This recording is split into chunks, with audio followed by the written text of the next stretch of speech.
ودلوقتي هنشوف مدى قوة صلب التيتانيوم والمعدن اللي استخدمته BSA في صناعة البيستم بتاعها. وفي نفس الوقت جبنا بيستم تاني طبعا احنا مش محتاجينه، وهنشوف مدى قوة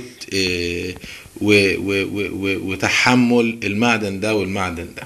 وعندنا النهارده المتقاب. لو احنا حطينا البيستم بتاع البندقية التانية، طبعا احنا مش هنقول نوع البندقية التانية دي ايه، لان هو الموضوع مش موضوع دعاية ومش موضوع مقارنة بين بندقيتين، الموضوع موضوع مدى قوة تحمل الصلب ده. احنا هنحط دلوقتي على المتقاب وهنشغل المتقاب البيستم الاولاني.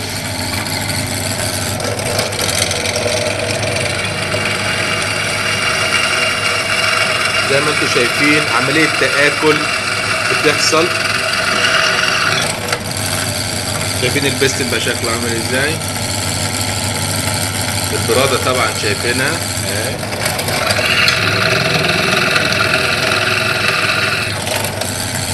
مع ان البيستم دوت بيستم صلب.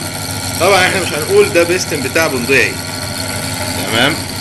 هنجيب البيستم اللي هو بتاع BSA في نفس الوقت وهنحطه على المتقاب عندنا.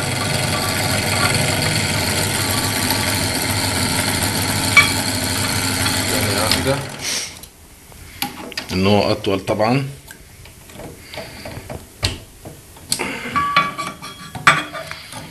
هنحط بيستم BSA وهنحاول ان احنا نعمل له ثقب كده زي البيستم ده.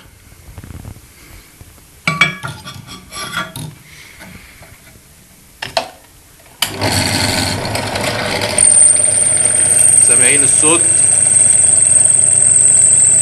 طبعا بضغط جامد انا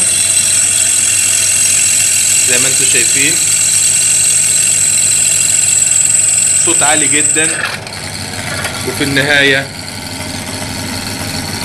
ما قدرش يعمل مع اي حاجة، يعني ما حصلش اي تأثير من البنطة الصلب.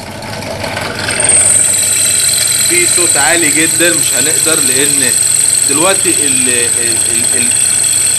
الصوت ده بيجي من البنطة ذات نفسها. طبعا انا ضاغط جامد، حد يقول انا مش ضاغط،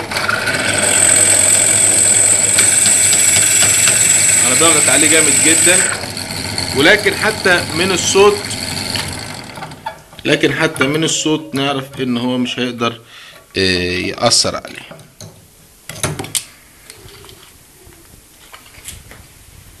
زي ما انتم شايفين التيتانيوم ما تأثرش نهائيا، لكن البيستم التاني طبعا عملت ثقب كبير جدا.